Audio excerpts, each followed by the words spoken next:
और ये भाव कहीं सुनने को नहीं मिलेगा, इसलिए प्रेम पूर्वक सभी झूमते हुए।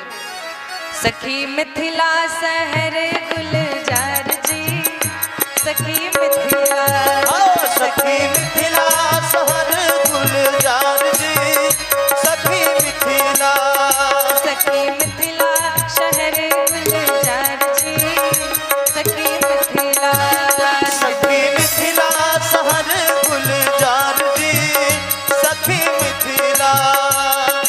मिथिला की छवि कह लगी बरनो, मिथिला की छवि कह लगी बरनो, वेद न पावत पर जी, सखी मिथिला, वेद न पावत पर जी, सखी मिथिला।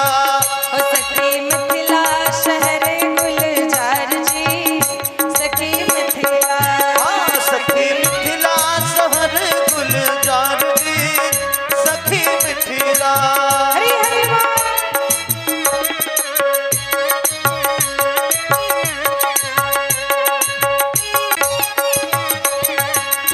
मिथिला शहर की सुंदर सुंदर गलियां, मिथिला शहर की सुंदर सुंदर गलियां, राघव जी को अपने मिथिला प्रदेश की सुंदरता बता रही हैं, लेकिन सखियों के किस भाव में कौन सी गारी छिपी है, कौन सा रहस्य छिपा है, पता ही नहीं चलता। क्या कहते कहते क्या कह देती हैं, ध्यान पूर्वक सुना गया तो समझ में आएगा। मिथिला शहर की सुंदर सुंदर गलियां, मिथिला शहर की सुंदर सुंदर गलियां, बीच में चौक बाजार जी, सखी मिथिला, बीच में चौक बाजार जी, सखी मिथिला। हे पहुना सरकार, हमारे मिथिला में बड़ी सुंदर सुंदर गलियां हैं और उसमें एक बीच में चौक बाजार है, चबूतरा, वहां चार तरफ रास्ते जाते हैं। कहा अच्छा, हूं कर रहे हैं राम जी, बोले आगे सुनो। ऊंचे चबूतरा चढ़ी खाड़ चारो दुल्हा, उसी चबूतरा पे चढ़ गए हैं चारों दूल्हा और क्या कर रहे हैं, अपनी बहनों का, अपनी बहनों का, अपनी बहनों का करते प्रचार जी, सखी मिथिला, अपने बहनों का करते प्रचार जी, सखी मिथिला। ओ बहनों का करते प्रचार जी, सखी मिथिला, अपने बहनों का करते प्रचार जी, सखी मिथिला। राम जी की बहन कौन है, बताया था ना पहले, राम जी की बहन कौन है, बताओ क्या नाम है, हैं? जोर से बोलो। हाँ, लेकिन शांति तो है ही, एक और है, एक और कौन है, दिमाग लगाओ। सरयू और शांति, सरयू जी भी भगवान की बहन है। सरयू नदी जो अयोध्या के उत्तर दिशा में बह रही है, वो भी भगवान जी की बहन कही गई, उनको भी कार्य सुनाया गया। तो ऊंचे चबूतरा पर चढ़कर भगवान कह रहे कोई सरयू ले जाओ, अपनी बहनों का प्रचार कर रहे हैं। और क्या है, कैसे कर रहे हैं, सरयू की कीमत इकन्नी दुअन्नी, सरयू की कीमत इकन्नी दुअन्नी, सरयू की कीमत इकन्नी दुअन्नी, सरयू की कीमत इकन्नी दुअन्नी। सरयू जी में स्नान करने जाते हो तो एक सिक्का डालते हो, नोट डाला है कि आज तक 10 का नोट डाला है, सब सिक्का ही डालते हैं, उसकी यही कीमत है।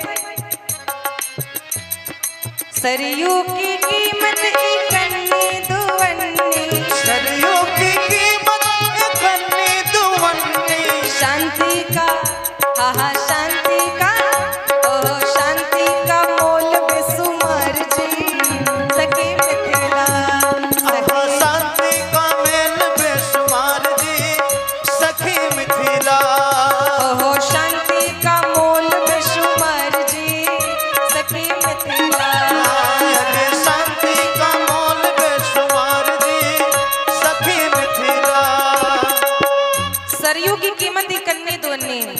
लेकिन शांति का मोल बेशुमार है। क्यों? गीता में भगवान ने कहा त्यागात शांति अनंतरम। अगर किसी को शांति चाहिए, अभी विगत 5 दिनों से शांति की ही बात चल रही है, सबको शांति चाहिए। शांति का कीमत बहुत अधिक है, बहुत मूल्यवान है शांति। कहा त्यागात शांति अनंतरम, त्याग से शांति मिलती है। मन में किसी चीज की आशा जगे और वो पूरी ना हो तो अशांत होते हैं। अशांत होने का यही तो कारण है। कामनाओं की, इच्छाओं की पूर्ति न होना ही अशांति का कारण है। यदि उन कामनाओं का त्याग कर दिया तो अपने आप शांति है, काय बात की चिंता। लेकिन ये त्याग हो तब तो त्याग सबके बस की बात नहीं है। जिसने त्याग कर दिया उसको शांति मिल गई। इसलिए शांति का मोल बेशुमार जी, सखी मिथिला। अजी शांति का मोल बेशुमार जी, सखी मिथिला। आपकी बहन राजकुमारी थी, उनका विवाह किसी राजकुमार से होना चाहिए था, लेकिन क्या हुआ? राजा न पाए कोई प्रजा न पाए, राजा न पाए कोई प्रजा न पाए, राजा न पाए कोई प्रजा न पाए, राजा न पाए कोई प्रजा न पाए। ले गए तपसी उघार जी, सखी मिथिला। ले गए तपसी उधार जी, सखी मिथिला। शांति का विवाह किससे हुआ? बोले श्रृंगी ऋषि से। श्रृंगी ऋषि साधु हैं और कोई साधारण नहीं, हमारे आपके जैसे दिखने वाले नहीं। उनके सिर पे सिंह जमा है, सिंह है, इसलिए नाम है श्रृंगी ऋषि। तो ले गए तपसी उघार जी, सखी मिथिला। सखी मिथिला लहरे गुलजार जी, सखी मिथिला। सखी मिथिला सहरे गुलजार जी, सखी मिथिला। और मिथिला की गारी संसारी न समझो, मिथिला की गारी संसारी न समझो, मिथिला की गारी संसारी न समझो। मिथिला की गारी संसारी न समझो। ये गारी है, ये गारी है, ये गारी है वेदों का सार जी, सखी मिथिला। ये गारी है वेदों के सार जी, सखी मिथिला। सखी मिथिला शहर गुलजार जी, सखी मिथिला। सखी मिथिला शहर गुलजार